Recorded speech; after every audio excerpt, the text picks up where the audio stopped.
Hey guys, welcome to the video. Today we are doing NWOpening 119, and who better to have as the focus of NWOpening 119 than the WWE Elite 119 Ethan Page wrestling action figure. We got to get through more of these NW openings. The pile is starting to build up worse than ever. I mean, the list of NW openings that needs to be done, well, that's getting up as well. That's more or less the same as it ever was.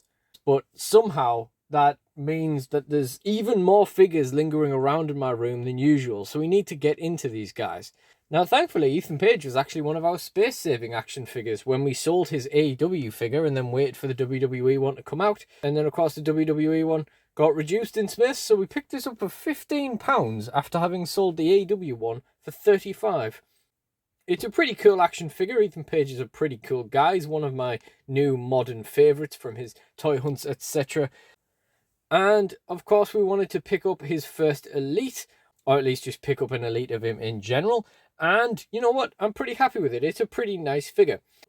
So as you can see, it's in this kind of red and white packaging, which, looking back on it, is kind of very similar to that sort of 2018 red and white packaging that they did way back when I first sort of got back into collecting the figures again, or around that sort of time, maybe a little bit earlier than that.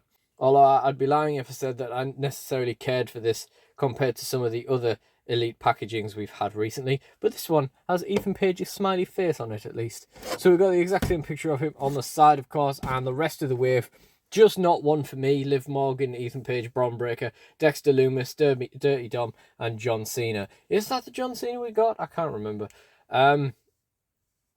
But generally speaking, not really a wave for me. Don't care for the Wyatt Six, don't care for Dirty Dom. Bron Breakker is just not quite what I kind of expected, and I'm not really that bothered about Liv Morgan either. So the Ethan Page was a must, but like a lot of waves of these figures, he was the only one that was necessary at all. You can see inside the box that he comes with that colourful NXT title belt, and he also comes with 2 spare pairs of hands. So let's get into it and see what we're looking at.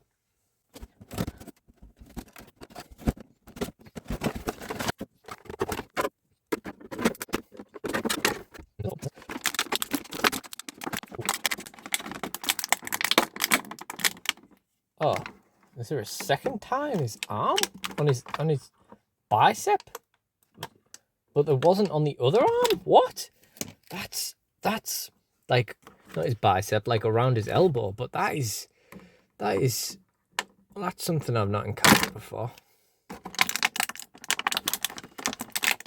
That is bizarre. We have done a terrible job of easing him out carefully, by the way. Like that ab joint has just been through the ringer. Now I've thrown away the packaging. I haven't even got the hands out.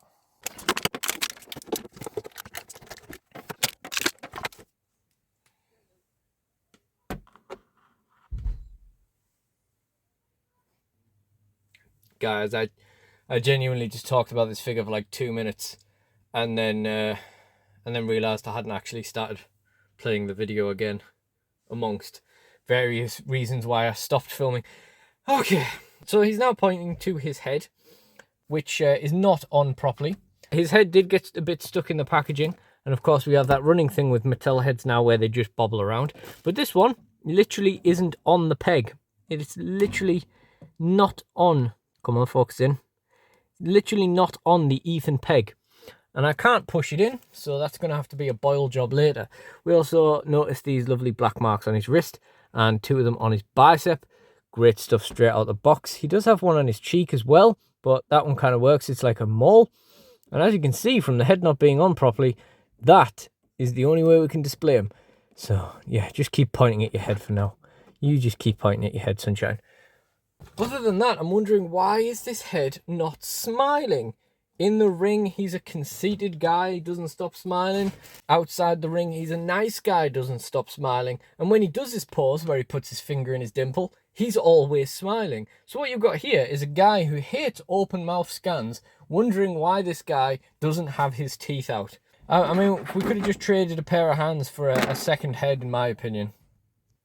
the head probably is a good likeness for Ethan, but this just isn't an expression I'm familiar with him ever having, to be honest. He's just always smiling for one reason or another. The head otherwise is pretty good. Of course, the head isn't on properly, but you know, we've got these decals, the gold decals, gold and white decals around the trunks, and we've got the all ego on the back. We've got the gold and white crowns on the knee pads.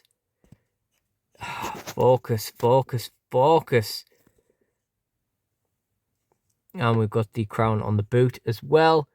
The gold trims on the back of the knee pad. In terms of accessories, of course, we've got the NXT 2.0 style belt with the colour all over it. Probably is my favourite of the NXT belts, although I'm not sure this is that great of a rendition of it. I'm pretty sure it didn't just have blue lines around it a bit and then red lines around it a bit there. But, I mean, it's like a Raw SmackDown kind of vibe there, I guess. But pretty sure the actual belt had more colour on it than that. But yeah, it probably is my favourite NXT belt. I can't say if I've had that strong of an opinion about that. And of course, along with the NXT 2.0 belt, it comes with 2 spare sets of interchangeable hands. So you can do the dimple poke with the other hand. We've of course got the C grip hand to replace that one so that you can actually hold things, which is of course my preference. And then he actually has these open flat tag hands as well, which are pretty cool, are quite useful. But like I say, I would have happily traded these in for a spare head where he was smiling. In terms of the joints, we can just skip right over the head today. And we can finally sort that shoulder out, get that somewhere approaching a necessary position. It's kind of loose. Biceps all right, elbows all right for now. That other shoulder, I mean, at least they both go up and down. Can't say that for everything. Biceps all right, and the elbow's fine for now. Torso joint, we definitely did help along the way, but it's all right. Look at his head just bobbling away. And the waist is fine. They almost always are nowadays. Kick out is fine. Knee bend is fine. Boot is fine. And the foot actually moves like on a ratchet, which is a really good one. It's a really satisfying feeling having like a ratchet boot. So yeah, it's nice to have that. That knee's really stiff. It's not exactly supposed to. I don't think the boots are supposed to be ratchet boots on WWE figures, but most of them don't move at all. So, you know, look at that, his hand's not even in the wrist properly. Oh man, whoever put you together in the factory didn't really care too much that day, did they? The paint application's not bad, really. There's not an awful lot of glaring issues with that. Of course, we've got some applications in places where it's not wanted, but that's just a whole nother thing. I tell a lie, if you want him to point his own head, he does have to have his shoulder in some weird ass position. You can't just do it with like the bicep and the elbow. It's not perfect. It's not perfect art. Not going to blame it on his head not being on properly, but yeah, whatever. I mean, you can at least look at the camera, sunshine. So, I quite often say that like the joints and the paint application and the marks and stuff like that shouldn't really factor in to the review of a figure, because it's just that particular instance of the figure.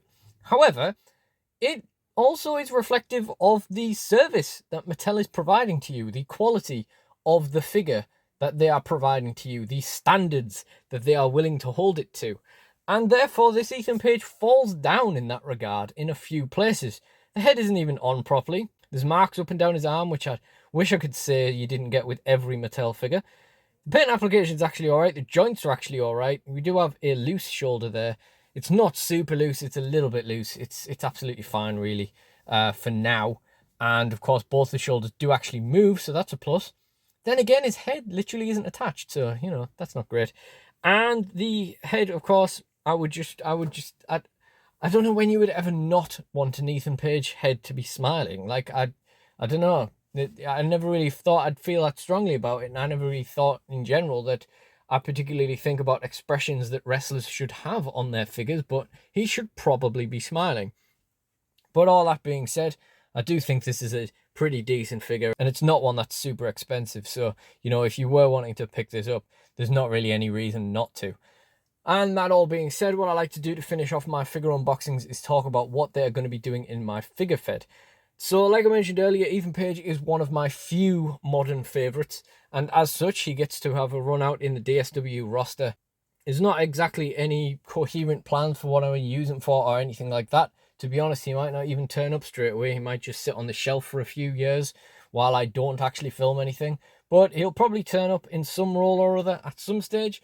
Maybe he'll be in like tag teams or something like that. I don't really know for sure. In fact, I might as well have just not even started this because I quite often don't do this segment anyway. So I'm not really sure why I bothered when I don't actually have any coherent plans for him anyway. But if you did enjoy this video, please do check out the NW Openings playlist in the end screen for more. Like, comment and subscribe. Let me know what you thought of this figure. And I really do appreciate you guys joining me. Thank you all for watching and goodbye.